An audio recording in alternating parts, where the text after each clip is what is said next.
Probably we are into the last session before the lunch, and I promise you that nobody will be feeling hungry because the discussions are going to be very intense and interesting.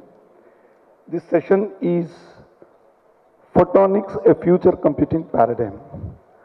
In this session, the panel speakers would be probing whether photonics would be providing a futuristic or future computing paradigm for the computer world. Let us examine how it goes. I would like to invite the panelist, Dr. Ajay Kumar, Additional Secretary, DIT, Government of India. Please give a big round of applause. He has flown in the morning all the way from Delhi for this session. Sir, thanks for coming. Please take your seat.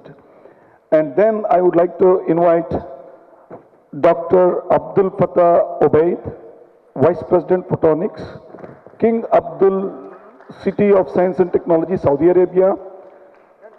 Thanks, Dr. Obaid, for having come here.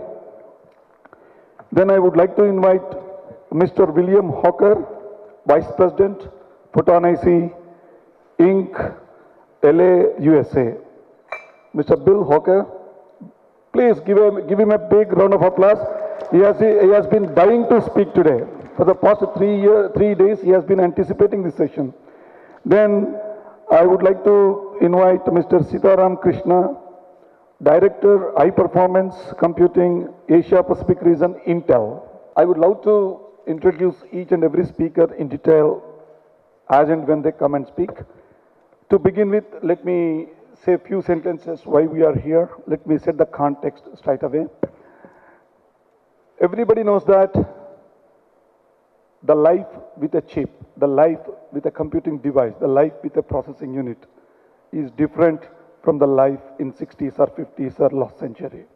Now we are here with state-of-the-art technologies because of the invention of computing devices. We all know that our laptops, our tablets, our cell phones work because of a single thing called a chip, which could be integrated circuit or you can call it any name. But everybody knows that chip is the differentiator for this century. And now, whether we are capable of continuing the evolution with the chip, as we know, do we require any paradigm shift as we go along into the future? This session probes the basic question whether there is going to be any paradigm shift, whether we are on the verge of any technological, epistemological revolution. Photonics is very simple.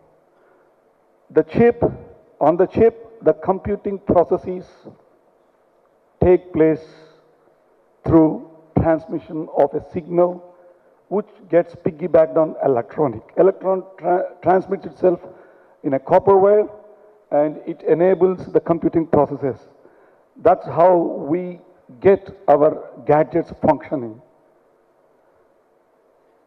The guys who invented this, or the invention paradigm about the chip technology, has predicted that every year the chip evolves in such a manner wherein the computing ability of a chip gets doubled every 2 years. It is called Moore's law. Gordon Moore is the co-founder of Intel, and he predicted that the capacity of a chip increases doubles up every couple of years.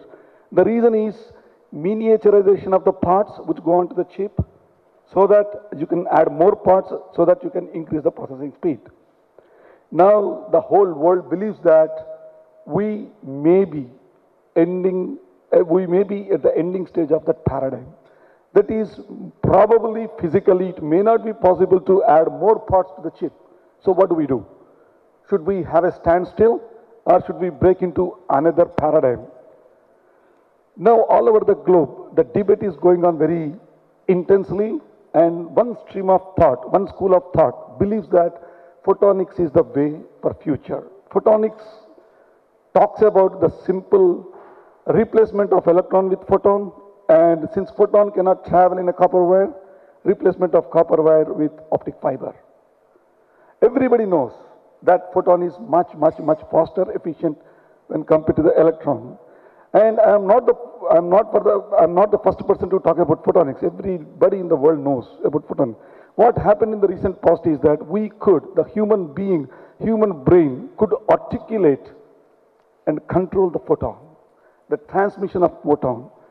If we control and articulate the photon, probably we can replace the electron with photon. So we are here to discuss about the future computing paradigm with reference to the photon. Before I introduce my panelists, before the panelists start speaking, I would like to have one more sentence, that is the applicability of photonics technology in defense. There is a direct applicability. One of the speakers is going to establish the connectivity between the photonics and the defense sector.